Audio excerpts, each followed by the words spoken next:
You're listening to PetLifeRadio.com. It's Vegas. It's rock. It's dogs. It's Vegas Rock Dog Radio. A rock and roll show all about pets, people, and pop culture. Stand by for great guests and cool advice. All in one rockin' hour.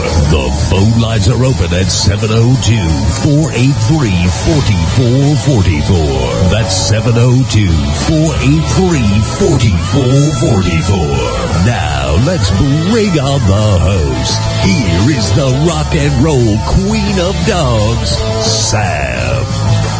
That's loud. Good morning, everybody. We are here, broadcasting live from Las Vegas. It's the Vegas Rock Dog Radio Show, and I'm your host, Sam, the queen of rock and roll dogs. Hope you're all having a great weekend. I think most people started their St. Patrick's Day celebrations yesterday. It's going to be a long 4 days for many people and a long recovery, I'm going to say. But I'm going to say happy St. Patrick's Day, since I don't broadcast on a Monday. As I say, most people are probably just celebrating anyway. They're probably just recovering today from last night. So, but I haven't drank any green beer yet. So there's always time. There's plenty of time for that. So you're listening to Vegas Rock Dog Radio, where it's a rock and roll show all about pets, people, and pop culture. And I am your host, the Brit who loves dogs, who's crazy about dogs, and in sunny Las Vegas. Before I get my show started today, I actually want to dedicate my show to Lucy. She's a friend's dog who passed away this week. She was the very young age of 14 years old, which, as we know, is quite old for a dog. And she was a sweet, sweet girl, and I know that they are definitely hurting because she was the biggest part of their family. And it's just very, very sad when we lose our pets. So this show goes out to Lucy today, and she was also known as Lucy Lou, and she was quite a little character. So not easy for anybody when they lose a pet. So let's tell you how to find the show online, and many places. So whatever is your poison, as we say, pick your poison. If you're a Facebook user, then you'll find us there. So these are the links. Website is VegasRockDogRadio.com. Ustream, and we are streaming live. I mean, my guest Barbara in studio will give you a little wave there. The Ustream, you're going to go to ustream.tv. Our profile is Vegas Rock Dog. You'll find 2 shows there. The Las Vegas Hot Diggity Dog Show, that's the old one, but you can still view the shows with my old host, Stacy. And then Vegas Rock Dog Radio, which is me and fabulous guests every week. So that's Vegas Rock Dog Radio, and you can watch those anytime or watch it live or give us a wave, and you can actually communicate directly with us through Ustream, which is kind of cool. Although multitasking, I'm doing a lot at the moment. I'm like an octopus. Facebook, if you love your Facebook, it is no, it's not. It's not Facebook. It is Vegas Rock Dog Radio. That's where you're going to find us. Twitter is Vegas Rock Dog Show, no W at the end. The call-in is 702-483-4444. All our shows are archived and broadcast through VegasAllNetRadio.com here in Las Vegas. So you can listen at your own leisure if you don't have a chance to listen live. Instagram, Vegas Rock Dog. And I put even more pictures of dogs on there since I got my third dog, Mr. Twix. So if you like a lot of pictures of dogs and plants, because I love my gardening, that's pretty much what you're going to get on my account. You want to pick up your clothing for you or your dog, you can go to VegasRockDog.com, and our blog is The Rock and Roll Dog. It's been going a long, long time. I've been in business since 2005 in the animal world, and it's gone so quickly. It's crazy. Now here we are with a radio show to top it all off. So let me tell you about my guest who's in studio today. I'm going to introduce her, and then I'm just going to do a little bit of a news blurb, and then we're going to get into talking about our gardens. So my guest this week has a passion for nature and also a love for dogs. And I've seen her green thumb at work, and I've enjoyed the results immensely. I want to welcome my friend and gardening expert in my eyes, Barbara Juergens, and she's here on this St. Patrick's Day run-up, pre-show run-up.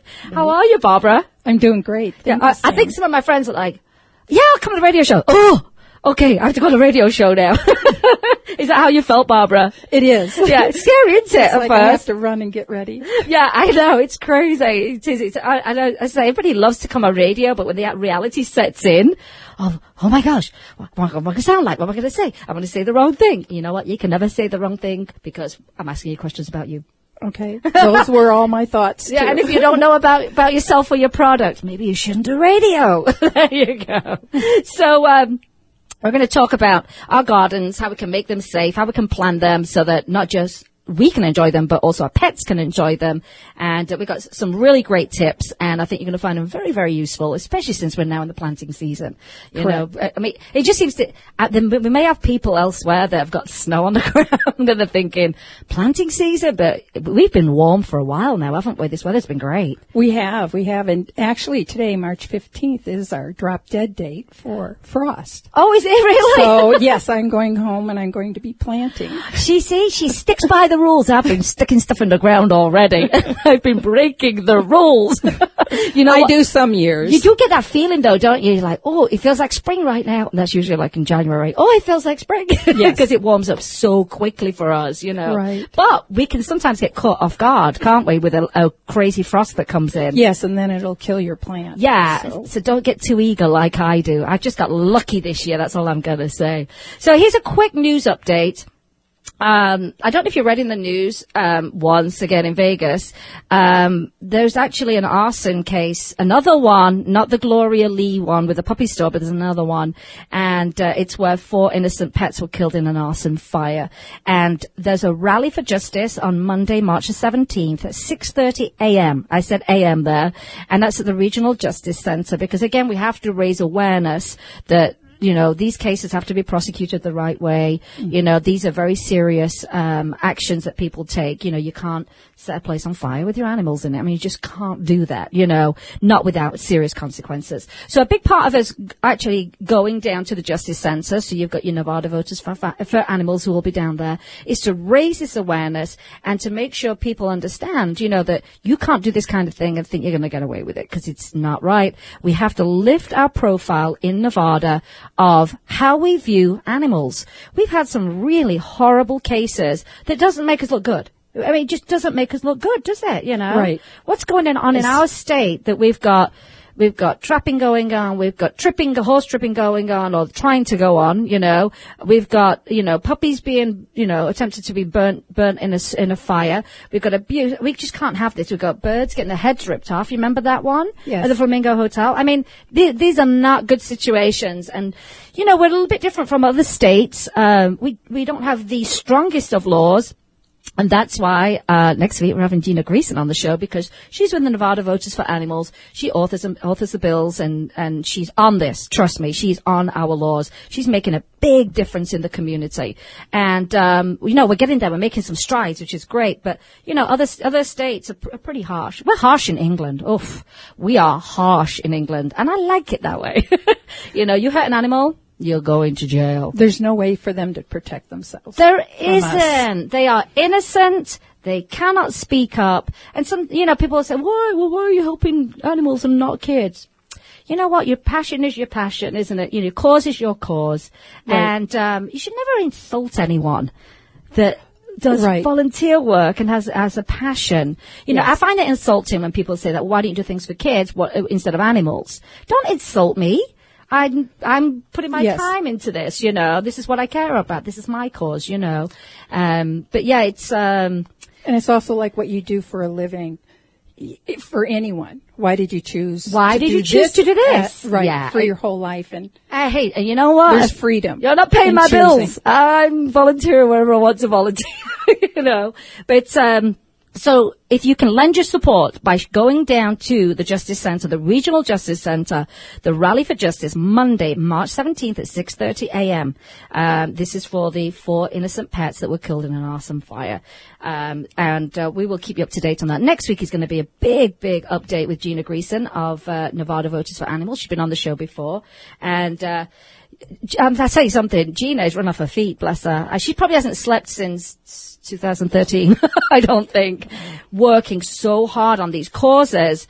And she not only does that, but she has to also make sure that they're enforced, these laws. Because sometimes, a case will happen and she'll go, hang on, how come that wasn't charged as a felony? Because that's what it is, So she works with she's very good with working with lots of different people that make these decisions. And I think she's very, very good at that. So I'm excited about her coming on the show next week. Lots to talk about as usual. So my guest is Barbara Juergens.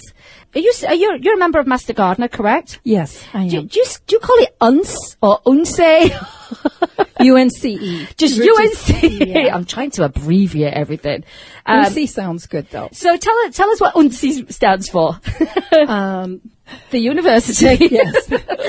I'm new at this. The University of Nevada Cooperative Extension of Southern Nevada. It's a long name, isn't it? It is a long name. That's why we like UNCE. Exactly. You can find the Master Gardeners of Nevada. You can find them on Facebook, and you'll go to UNCE Master Gardeners. That's what you're going to find. Or you can go to the website, which is www.unce.edu. How long has Master Gardeners been going? Here since 1992. Oh, so it's quite a long time, really. And that's yes. Wow, that's great. Yes, helping the community. And we need a lot of help. Yes, and we're all volunteers. We go through a training program. How long's the training program, Barbara? It's 80 hours. Oh, okay. And yes, and you have a lab with it. And then you have to put in so many hours a year, 50 hours a year. Oh, wow. It's quite a big continuing commitment. Education every year. Wow, that's fantastic. Yes. So how many people would you say have gone through the program? Any idea? Right now, actually, there's 300 active. Oh, my gosh. I'm impressed. I'm really impressed. I'm sure in the beginning it was a small group, and. Absolutely, because there's only. Probably maybe the most is 50 in a class at this point. I think when I did it in 2008, there were about 25 in my class. So it has changed a lot then. It has, and more young people are getting involved. You see, I think there's a trend right now. I think there's definitely a trend right now to sustainability, grow your own, organic, all of these good things. And now I do know this. A lot of people have given up on gardening in the desert because unless you find out the information, there's so much trying and dying of plants. Well, that's how I got into Master Gardening. Is it really? Yes. I grew up in Iowa, and I've lived several places, and San Diego being one of them too. Oh, I bet it's easy to grow there. Anything. Oh. You just put it in the ground and it grows. And watch it. Yeah. Absolutely. And so when I got here, I was very confident yet that I could get things to grow. Right. No. I know. Even my house plants died. I've wasted a lot of money in the past. Until I met Barbara, by the way, because then things start to change. I love that you did it out of a need of whoa, what's going on here? And it's such a different climate. I mean. Yes, oh my it gosh. is. It's, lots of times that you have a plant identification, such as an area in the country. Right. And ours should be 8B for the USDA. Okay. And I think it's gone up to 9A right now. And then you have Sunset Garden, which is 11. Right. And I usually, if someone asks me and it's hot. Oh, yeah, that's what you can really what is say. Your area? Hot. And then more hot. And dry. Very dry. First year I lived here, I went to LA for 3 days and I came back and I thought someone had put a blowtorch on my plants. I looked out, what happened to my garden? I did not realize it was that sensitive. Literally in 3 days of going away, coming back, my garden was ruined because I honestly didn't know it was that severe. Well, you get the sun heat, and then too, if we get the severe winds. Oh, that drying wind. Yes. Yes. It just really dries out the leaves, the plant. This is our time of year too for us to pick up in wind, isn't it? It starts to get really. People don't know that about Vegas, but it gets so windy. Then we get the dust storms, which is horrific. Right. But it's such a dry climate. People can't believe it when they first come here. They're like, whoa. Well, and also the drastic change in temperatures sometimes from daytime and nighttime. Yeah. That there is an adjustment there for the plants. Yeah, definitely. To survive. Absolutely. I learned it. that first trip, I came back and I thought, someone set everything on fire and burnt everything. That's not right. My garden's ruined, you know. But, yeah, we have a very, very different climate. So I think people are going to find this very, very helpful today as to what works and what doesn't work out here. And we're really focusing on a pet-friendly garden and a pet-safe garden, because it's so easy to pick a plant because you think it's so pretty and beautiful and then find out that it's a really dangerous plant, you know, to your pets. Correct. Like oleander is such a popular plant out here, but that is a toxic plant to pets. Yes, it is. And it's horrific for allergies too, don't you think? Yes. Yeah, if you've got allergies, then forget that. Or if you've got a dog with allergies, like I'd love to put it in because it grows so fast and you can, Right. you can get some privacy pretty quick with oleanders, but then you're going to pay the price if your dog eats it or if Yes. you've got allergies. I mean, it's just not the pollen. Yeah, and it's a really pretty plant, you know, but we're stuck with that, aren't we, really? So this is what we're going to talk about. We're going to start with some steps here. Okay. So, the first thing is how to assess your environment. So what would you say that is for a pet owner when you're either going to redo your garden or you're starting from scratch? Well, from the dog's perspective? Yes. Yeah, because you need to kind of think and feel like a dog. Yeah, I think so too. So watch your dog as he goes outside and keep in mind the basics that a dog needs is food, water, shelter, Yes. exercise, and companionship for most dogs. Yes. So when you go outside, watch where they go, what they do, where they like to lie down, where do they spend a lot of their time at, Yes. you know, and what kind of dog are they? Yes. Like, my dog is a hunter. Oh, I love Mr. Frank, let me tell you. He's a little mini schnauzer. He's so adorable. It's Yes. ridiculous. And he's a great guard dog. He'll make sure any kind of fly, anything is out of that yard. Yes. He goes for it every time he goes out of the house. Same routine. And he's busy. He's a busy extremely dog. busy. Yeah. Yes. So I think that's important because if you've got the kind of dog that just wants to lay around in your yard, then it's going to be a little bit easier putting it together. But if Right. you've got this active dog that wants to hunt, wants to guard, wants to be in everything, that's where I think you have to be a little more aware of what's safe, what can they get into, you know, Yes. how do we prevent them from getting into it? Because I think what's important is don't plant a garden that you have to worry about your pets in the garden. Eliminate that. Right, because then you have to be outside with them. Yes. When they go outside. Yes. To keep an eye on them all the time. And as you know, life gets in the way. It does get in And the way. that's not something that's possible for everybody. That- Especially if you have little children. Yes. Or you have a busy schedule like you do. Yeah. It's just not going to work. Yeah, So- you want to be able to eliminate that. Well, it's just like if you've got a baby or a puppy. Yes. I mean, I've really had to puppy-proof my house right now because Mr. Twix is he can climb on dining room tables. Absolutely. He's a climber, you know. So that's something I would have to consider because he climbed on my table on my patio this week and he was just sat there with all my little plants and stuff. But I didn't think he would climb up there. You know, so now I have to look at the plants and go, oh, are any of these dangerous for him? Because now he's a climber. So Right. this is a perfect example, isn't it? You know. Yes, and he may be wanting just to look out, you know, Well, he's stay busy too. above. Yeah, right? yeah, I think that might be a big part of it. mhm. And so I'm also going to say, you know, like if you've got a dog that likes to dig, Yes. do you know, or your dog that loves to drink water like Mr. Frank does, you know, Yes. how we can really tailor the That too. environment for them. Right. Right. Because you want to enjoy, I think you want to be able to enjoy, you know, I mean, I love that kind of outside living. I Yes. love that, but I want it so that we can all enjoy it. And like I say, it's not like, you know, I'm sat outside it's watching for the the thing. family and the dog. Yeah, I don't want to be sat outside thinking, oh my gosh, they're going to get into this, he's going to get into that, you know. And Right. and he just like Mr. Twix loves to lay in the dirt. Oh, he's such a boy. And you know, he needs to have an area where he has dirt. And maybe you want to Exactly. make it even a little zen area. Yeah, that would where be you really could put nice. rocks around it. You know, they have even like colored rocks, like red and almost like crystals. Oh, that nice. you can get, and you could do a center crystal, Yes. something like that. Yeah, because I think rather than forever going, get out of that dirt, get out of that dirt, I should give him his own He's not area. going to change. He's not going to change. But it also makes him feel good. Yeah, he'll have his for own, some reason. and he'll have his own little spot. Yeah, he clearly Correct. loves laying in the dirt. And Right. he comes in and he's And you're not going to change your dog. we're not going to change. So I think that's No. I think that's the biggest tip is assess from your pet's point of view. Yes. Most definitely. So we're talking about plants, and a lot of people know some of the toxic plants and stuff, but then there's actually a myriad of really toxic plants for cats, dogs, horses. Yes.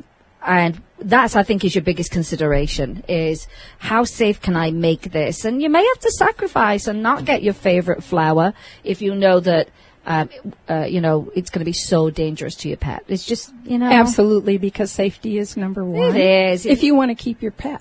If you want to keep your pet. I did read a story about a lady. Where was it? It may have just been on Facebook, where she thought it was kind of cute. Her dog would, nibble on some of the plants and stuff. Yes. And ultimately, that's what killed her pet. And she says, God, if only I'd have just stopped him just even touching the plants, I would have lost it. Right. So Yes. any pet eating a plant is not cute. Just don't let him do it, And knowledge is power. Oh, it really is. And you need to take that few minutes. I mean, sometimes it can get overbearing. Yeah, I think and here's the thing, you can get as in-depth as you want. Yes. But I think if you get the basics down, Right. which is you're confident that nothing in your yard is going to cause you a problem for your pet. Right. And it's not just like a plant that would kill your pet. But plants also irritate pets, though, don't they? And some plants actually, I like to call it bite. Oh. The cacti. Yeah. Oh, yes. Oh, my. If you have cacti in your Yes. yard and they brush up, it just depends upon what kind of. Terrible getting those needles out. Yes. So And painful. it's painful. They have almost like a little hook on the end.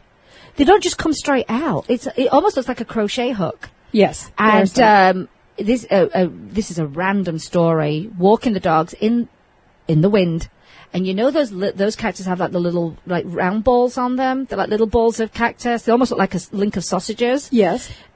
Sometimes they blow off, and one blew right into Thornton, into her face.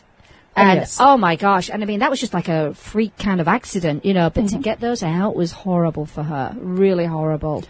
When you see people blowing their yards out, the leaves and everything, and you have a lot of cactus, you really should have long sleeves on and glasses. Yes. Because a lot of that Comes be, up. Yes. And don't blown up. And don't do flip-flops, as much as that's all we live in out here. Oh, yes. You need to be kind of covered. Yeah, for that. that's a really great tip. So get rid of the cactus. Gone. Bye-bye. As beautiful as they are.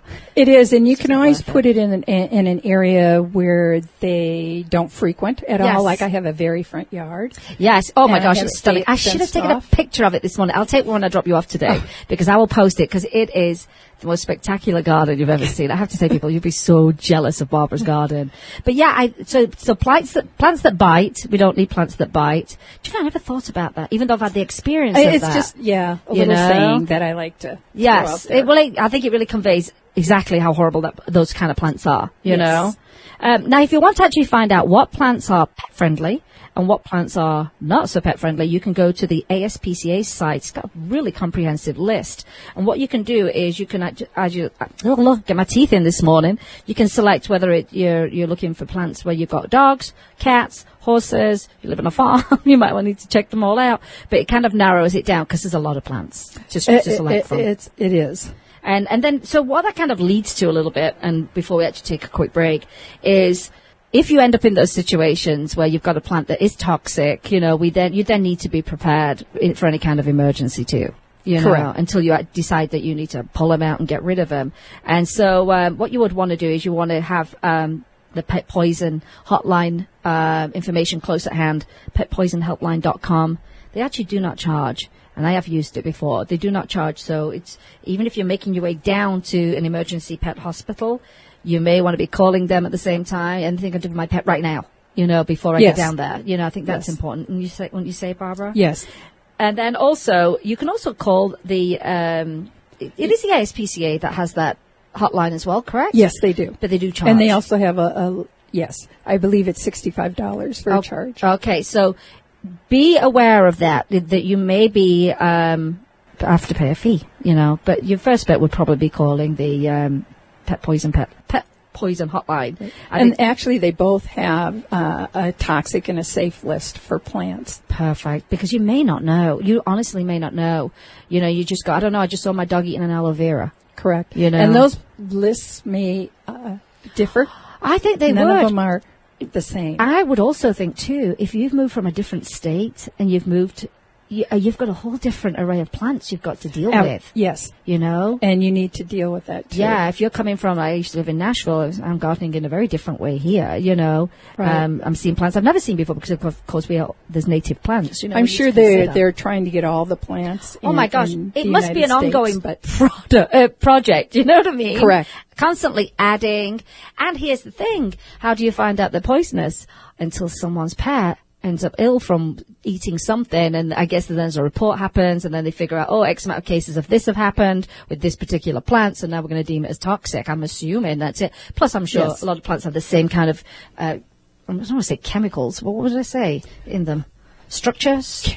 What chemicals? Do you know what I mean? That sort of thing. I think you know what I mean. It's probably a common thread through certain plants where you say, if it's got this, we know these are not going to be safe, you know. Right. But as I say, it's up to you to be, as far as you can go as in-depth as you want, or as, as light as you want. But if anything, at least make sure your plants are safe, you know what I mean? And if you're a big gardener, you could really, really enjoy putting a new garden together or revamping your old garden when you get a pet, you know.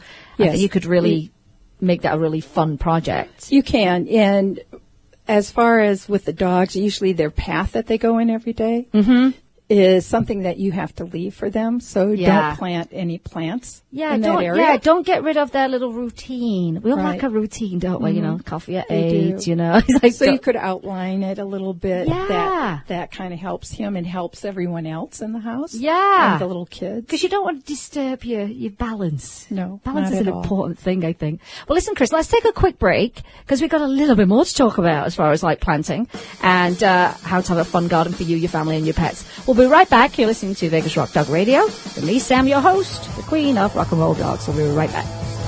We'll be right back, right after these messages. Stay tuned. Introducing the new Bret Michaels Pets Rock collection exclusively at PetSmart. I created it for the pets that rock your world. Shop the Bret Michaels Pets Rock collection and celebrate PetSmart's 25th anniversary with up to 25% off thousands of items on the PetSmart site. Plus free shipping on orders of $49 or more. Go to PetSmartDeal.com. That's PetSmartDeal.com. PetSmartDeal.com.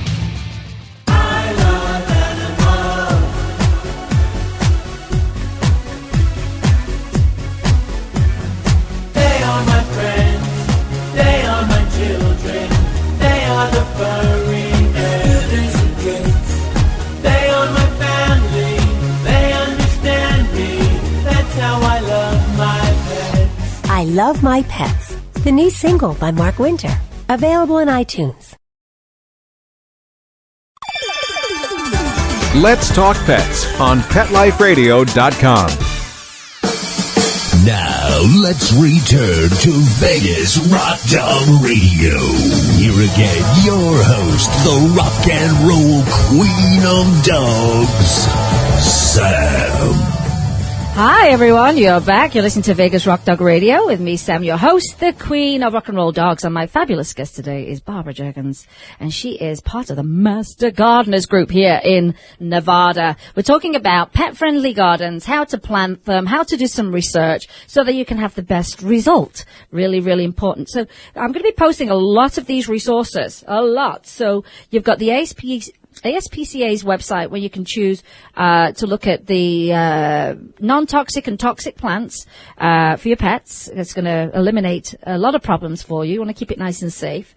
You can also go to the SNWA website. What does that stand for?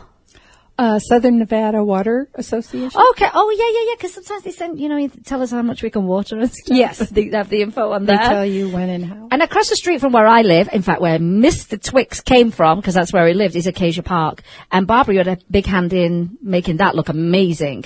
In the early stages, yes. Yeah, the demonstration gardens. It is a demonstration garden. And what she gave me was this tip, and I think it's brilliant. You can go down to the demonstration gardens, you see what's working and growing and thriving down there, but the names of the plants are there. Yes. And I think that's great. And you can also see if it's thriving in the sun. Yes. Which is very, very important for here because a lot of things don't make it here. Mm-hmm. And if it isn't a native plant, if you see a sign, when you buy the plant, that it's 100% full sun. Usually you have to put it in partial sun. That is really intense. a good tip. So if it's not a native plant, despite the fact that it will say full sun, you need to put it in partial sun. More than likely, It's a great tip. Give it some shade. Yeah. Afternoon shade. Because it's going to get a shock otherwise, that poor plant. It will. And I think another tip you gave me was grab your smartphone, take the pictures. Go down your garden center, say, I'm looking for this plant, and, do a little bit of research on it. Right. If you go to the Las Vegas Springs Preserve even, which I have done in the past a long time ago, I would just take a picture of the sign because it also has a botanical name. You always need the botanical name. Okay. Because there's so many, like chrysanthemums. Yes. There's thousands. Okay. So if you want the plant that you love. And the one you saw. Yes, you want the botanical name, but that is always the best way to look up a plant. Because there's lots of variations, aren't there? Yes. I mean, look how many amazing roses you can get. Yes. It's quite amazing. I mean, are there roses that don't have as many thorns as others?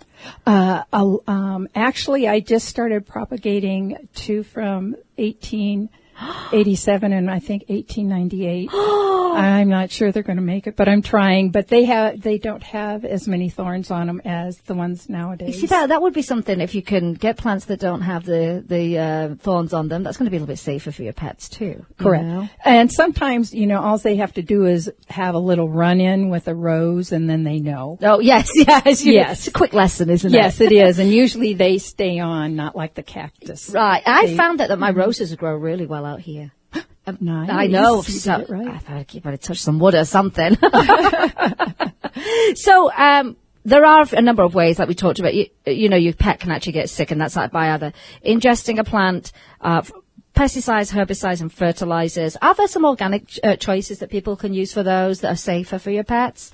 On the market, is it pretty easy to find stuff like that? Well, usually what we suggest is using a little bit of dishwashing liquid with water, like a teaspoon in a gallon, to just, shoot it on the plants. Yes. And get rid of it that way. Who knew?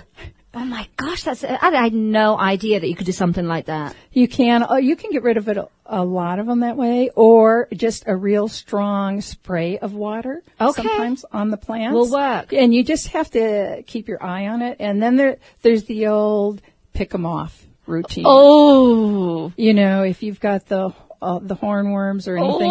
And I've done that before. Oh, you're so brave. So maybe you just need to take a chair and have a glass of wine with that. Or 2 glasses of wine. Sure. Or have a little party. You see, that's such a better alternative, because, I mean. It is. We don't even want pesticides on our own food, let alone our pets even think that they can, chew on an aloe vera or something and get sick not only from that but from a pesticide or whatever, Right. Now, what's the difference between pesticide and herbicide? Are they the same thing?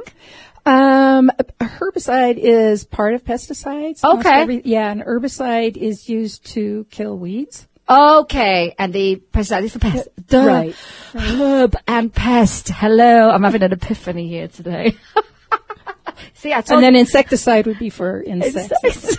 It's okay. I'm getting educated today. Really important. I should know this by now. I've hung out with Barbara for long enough. Not unless you're involved with it. And sometimes I even have to review everything. Right.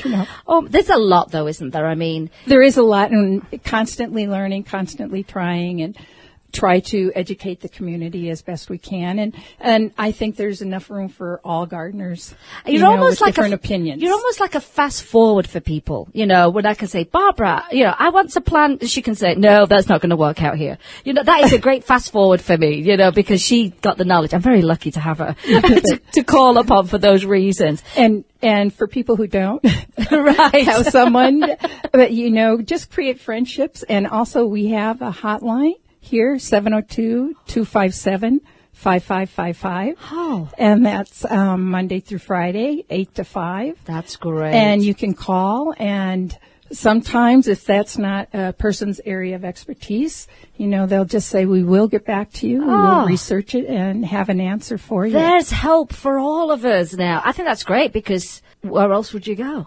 You know what I mean? Yes. I think that's amazing. Oh, I'm so excited. I love my garden anyway. I think I've talked about it a million times, and at the moment it's looking really, really good. Now, I have fake grass. I have fake grass that I've had for a long, long time where they used to put the crushed granite underneath. Yes. Which gets insanely hot that I can't go on the grass. My dogs don't go on the grass now. Right. And I probably need to replace that because there's some new fake grasses out there that are not hot underneath, which is really, really good. But as I say, I had mine done a long, long time ago. Yes. What tips would you give for anyone that wants to actually keep their normal grass, their natural grass? Because it's hard when you've got pets, isn't it? It is. Because they can burn it with, They can burn it. Sometimes you just have to add a little water to dilute the area. Just rinse it down, hose it Right. down. And then sometimes maybe you need to create a different marking post for them. I think that's a great idea because then you can keep them away from your lovely lush grass. Because I used to have lush grass until I got At dogs. least give it a chance to recoup. Yeah. A little bit. Yeah. That might work out. Well, I've seen that's what they do with the dog parks here. When there's multiple dog parks, they always have one that's closed, allowing it to come back to life. Right. And so there's always two parks that always look really, really good, and then there's one that's recovering, and then they open that and close a different one because again, that Yes, you need to do that. And maybe too, if there's a little area that's getting burned out, you could put a little fence around it for the time being. Yeah, just keep it protected. And of course, male and female dogs are so different. Yes. And the males like to mark. Yes. More so than the girls do. Yes. On the trees. Yes. Anything that's already been marked. Yeah. Oh, I know. They have a habit of that too, don't they? They're like, oh, someone else was here. I'll do it too. Right. And they have their spot. They have the routine. They have their spot. So I think a marking post is a great idea. I also wanted to talk about quick and easy solutions that, oh my gosh, but I love these plants and I want to be able to have these plants. But how do I do this without putting them in the ground? That makes them safe. So what options do we have? You have container gardens, putting them in a container, and then you have to be careful what kind of container. I was going to ask you about that. What's the worst kind of container in our heat to put the plants in? The worst. Wow. It depends upon how you put the plant in it. Like, I personally like ceramic. Okay. But that gets very, very warm. So what's best is to put it in a plastic container, and then you can put there's a variety of things that you can put around them, like the peanut packaging. Okay. You can put around, or the bubble wrap. Yeah. Around to have that buffer. Oh, okay. So it doesn't get as hot. Oh, that's a great tip. Because, you don't want to burn the roots. Yeah, because that's... it just gets so hot. Now, hanging baskets, of course, are going to be an easier option. They're up off the ground. Are they hard to grow, though? They're hard to sustain. Okay. Because it's a small area. Yeah. That's surrounded, right, by air. with your dirt. Excuse me, soil. Yes, dirt before we work it through. And I see it in all kinds of stuff today. And it gets dry so fast here. Yeah, that it's probably nice for early spring. Okay, and then fall. And then you might want to transplant them or bring them in. Otherwise, you would just be maintaining it. You'd have to really keep a close eye on constantly, wouldn't you? Absolutely. No and life. I did it for a while, and for me, gardening should not be work. Right. Should be pleasure. It should be pleasure. Yeah. And so I just decided that was a route I did not want to do. Yeah, if you don't want to stress about trying to keep something alive, and even as lovely as it looks, then like I say, maybe pick your season. Enjoy it in spring and in autumn, and then, do something different with it during the rest of the year. I think that's a really, really good tip. I know that borders and barriers are a really great idea. There's little mini fences, yes. to prevent your pets from getting into some of the plants that you really, really like. So that's another option. We talked about dogs and their different personalities, and I guess if you've got a dog that likes to zoom around, we'd need to look at some sturdy plants, wouldn't we, if they're going to be running in and out of them? Yes. What kind of plants work for that, do you know? In your mind? Well, mind you, don't you have a lot of grasses at your house, though? I have a couple. I really gave that some thought because usually when dogs are ill, they do eat grass. Yes. But if they're really ill, sometimes they'll just go after anything to get that relief. To just throw and up. So I'm kind of rethinking grasses. Right. Because of that point. Yeah. Is that they'll just go out and start getting anything. Like the little nibbler. that passed away. Yeah. You know, it wasn't maybe something that was intense. No. But it drew her attention. Yes. And when they're desperate, that is out there. Yeah. So I'm rethinking that part a little bit. I mean, in Barbara's garden, let me tell you something. It's an adventure, your garden, and I really, really love it. It has these lovely little vignettes all around the garden. I mean, it's quite an adventure for Frank, I would say, definitely. It is. He's busy. And you were saying on the break, she was saying that Barbara's planting her plants closer, so there's not so much exposed soil to get baked in the heat. So, so tell the listeners what the benefit would be of planting them slightly closer. For me, I like to plant, as I say, we like to experiment, Master Gardeners do. So I'm experimenting, putting my plants a little bit closer, just out in the yard, to make more of a microclimate, to keep it a little bit cooler in that area. And so they have a better chance of surviving the heat. And then I mulch around them about 3 or 4 inches. And that helps keep a barrier to the soil, because when the sun hits the soil, you kind of want to keep the sun from hitting the soil a lot. Yeah, so you're giving your plants a better chance, aren't you, at survival that way? Definitely. Yes. Hey, Chris, I think we should take another quick break, because we're going to wrap up with Barbara and talk about a few events that are happening in town. So we're going to listen to some words from our sponsors, and we'll be right back. You're listening to Vegas Rock Dog Radio. Me, Sam, your host, the Queen of Rock and Roll Dogs, and we'll be right back with Barbara Juergens. Bye. We'll be right back, right after these messages. Stay tuned.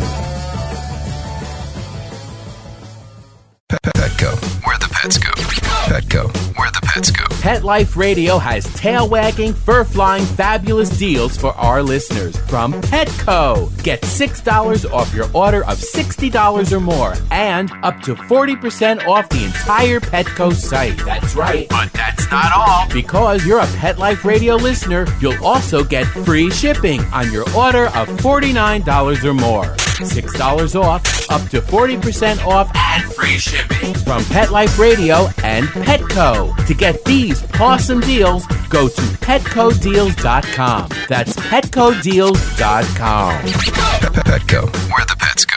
Hi, this is Tim Link, animal communicator and pet expert and host of Animal Rights on Pet Life Radio. Have you ever wanted to know what your pet is really thinking? Do you want to find out if they truly understand what you're trying to tell them? Ever wish you could build a better understanding and closer relationship with your pet? Well, now you can. Learning to communicate with animals is a 4-part on-demand workshop. In the workshop, you'll learn the essential techniques that are necessary to communicate with animals, including what is animal communication, breathing correctly to achieve the perfect state to communicate with your animals at a deeper level, using guided meditation exercises and method to communicate with animals, and how to send and receive information from your animals. So if you're wanting to learn how to communicate and connect with your animals at a deeper level, visit PetLifeRadio.com/workshop and purchase and download Learning to Communicate with Animals. You'll be glad you did.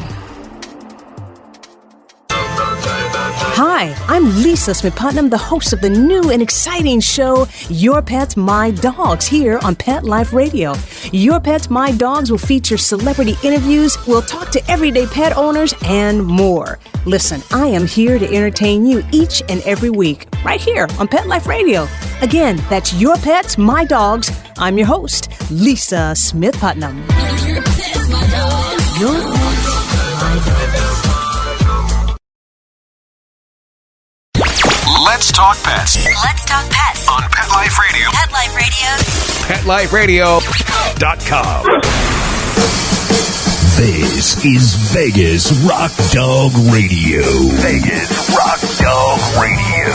The phone lines are open at 702-483-4444. Now let's bring back the host. Here is the rock and roll queen of dogs, Sam. Okay, and we're back. You're listening to Vegas Rock Dog Radio with me, Sam, your host, the Queen of Rock and Roll Dogs, and I have gardening expert here, Barbara Juergens, and we're talking about how to put a pet-friendly garden together, one that you can enjoy, your pets can enjoy, your family can enjoy, and eliminate some of the problems that you could come across if you didn't do a little bit of research. So what we've actually gone over right now is that Barbara's a part of the Master Gardeners Association here in Nevada, and there's lots and lots of resources. You can follow them on Facebook, and you can find their website too, which is www.unce.unr.edu. The first thing we said was assess your environment. Think about if you were a dog, are you a digger? Are you a lazy one? You're going to hang around. Check out what your dog's patterns are and kind of work with your garden that way. And, you know, that way you're going to have a good basis. And, you know, you would think sometimes you would think to yourself, oh, I wouldn't climb on top of a table. Be like, oh, but my dog would climb on top of a table. You know, so that's how we think about, how your dog would, act in your garden. And then we talked about finding the right plants that are safe for your pets. And you can go to a couple of different websites. You can go to the ASPCA's website, and you can select cat, dog, or horse, it said on there, or all three, and it'll tell you what's toxic and what is not toxic. So it makes it a little bit easier. Now, another thing you can do is go to a demonstration garden. I have one right across the street from me, Acacia, that Barbara put her green thumbs on in the beginning, and you can go and take pictures of the plants there. Their names are on there, and she said, make sure you do know the botanical name, because if it's that specific plant that you really love, then that's what you need to be asking for when you go to your garden centre. Now, we've got Star Nursery. I love Star Nursery. I think it's great. You talked also about Springs Preserve. They may have some plant sales coming up, yeah? Yes. I believe it's March 29th. Oh! You can check their website. That's really soon, It's then. right around the corner. Oh, that's great. And, you know, it's a great place to go, though, isn't it? It's a wonderful place. And you can have is it still Wolfgang Puck's Cafe over there? No, it's changed. Yes, I'm not sure who There's has a lovely it. cafe. The view's beautiful. I mean, hey. And you can stroll. Take your kids. Yeah, you can't take your pets, though. No. I know that. Boo, Yes. boo. But you can also see, too, what's nice there is how they put their plants together. Yeah, design, I think, is And a really design. important part of it. It's just always, if you're thinking about designing your yard, Yeah. just every opportunity, you know, as you drive by curbs. Yeah. Well, trust me, if you drove by Barbara's house, you would stop every time. And I always feel like your garden's changing as the seasons change, because different things seem to be blooming as we go through the seasons, which I really love about your garden, because it's constantly changing as the season changes. And I think that's what... And then I add new plants, different plants. I experiment. Yeah. I tell you something, honestly, it's so impressive. I bet our neighbors are jealous. And another resource website is our Southern Nevada Water Authority. Yes. So smwa.com. They have information too. And actually, we have a demonstration garden behind our facility now that we're working on. Where's that located, Barbara? That is off of 215 and Windmill. Oh! Just as you pull off, look right. Okay. And there'll be a big building with a big parking lot. Oh. And on Fridays, they have tours. I know exactly where it is. Yes. Oh, I need to take a trip down there. We should go down together, go hang out together. Okay. Also, we talked about pesticides, herbicides, insecticides, and fertilizers. And you can do a very simple tip by going a more less toxic way, which is a teaspoon, did you say, of? A teaspoon of dishwasher soap. And dilute that down in a gallon of water? A gallon of water. Spray that and you're good to go. I think that's fantastic too. That's brilliant. Kind of shake it up. If you're still keeping your grass, and good luck to you because it's getting hard out here, but hose it down after your dogs have been to the bathroom on it, or get a marker post. That will make it even easier to preserve your garden. Also, if your pet does happen to ingest a poisonous plant, make sure you have the petpoisonhelpline.com information close by, and your vet, of course. That's really important. And here's another thing too. Put together a pet poison safety kit. I have one at home. I'm putting a link up for this as well. And it just has everything you need in it. And it's something you would probably take with you as you travel as well, because you never know what they're going to get into. Easy garden solutions we talked about, which is you love certain things, but you can't put them in the ground because of what your pets are going to do to them. Hanging baskets probably are better seasonally, not all year round. Otherwise, you're going to be sleeping next to your hanging basket trying to keep it alive all year round. Tubs. I was thinking decorative garden shelves, for potted plants. Yes. Because again, they can't reach them. Right. And we have a few people who just have taken old ladders. Oh. And prop them up and then put. Oh, I like that idea. So again, it's a nice design element as well. Yes. We also talked about putting borders and barriers up, little walls and stuff like that. And basically it's make it a comfortable place that you and your family can enjoy, that is safe, that you follow your dog's habits and build it that way. If they've got a certain way they like to run in the yard in the path, keep the path there, don't get rid of it. And I think Personally, I think you would end up with a great garden at the end of it. Take pleasure in it more than anything. Yes. So listen, we're going to wrap up. Gosh, I knew it would go so fast. This show goes too fast for me. All these points are coming up on Facebook, so you don't have to run and grab a pen or anything like that. Let's go with a couple of events that are happening in town. We've got the Farmers Market today, actually, at Floyd Lamb State Park, 10 to 2 p.m. And if you go there and adopt a dog from FUPI, which is Foreclosure on Pets, you'll get $25 in farmer bucks. Love that. There's another one today, which is St. Patrick's Bake Sale, and that is 11 to 3, supporting homeless pets, and that is with Paws for Love Pet Rescue, and I do not have a location. I think it is at the same park. I don't know. But the link will pop up. That's really weird. There was no info. Tomorrow, Horses for Heroes, a day to salute law enforcement horses at Floyd Lamb State Park, 10 to 4. Lots happening this weekend. My rescue of the week is Alaska Dog and Puppy Rescue, www.akdogandpuppyrescue.com. And I always like to thank our sponsors, because without them, this show would never happen. And we have a new sponsor coming on board, which is going to be Dogs ID Tag with Sandy Dillian. And this is how we're going to close out the show. Next week's guest is Gina Greason of Nevada Voters Reynolds. Let's not forget that's going to be a good show. Remember, you can help a pet in need. Either rescue, adopt, donate, volunteer, or share their information. Rescue your next family member. Replace the word shop with adopt, and be kind to all animals. I want to thank my guest, Barbara Juergens, for coming in the show. She can relax now. She won't be so stressed out. Thank you for Chris, for making the show run as it does every week. And for you for listening in, of course. And you've been listening to Vegas Rock Dog Radio, where it's all about Vegas rock and roll dogs. And I'm your host, Sam, the queen of rock and roll dogs. And always remember, kiss your pets good morning and good night and a million times in between. And then post their pictures on Instagram. And we wish you a great weekend. Have a wonderful St. Patrick's Day. And I hope you don't wake up when anyone shaved your eyebrows off. We will see you next week. Thanks for listening in. Bye. Let's Talk Pets, every week on demand, only on PetLifeRadio.com.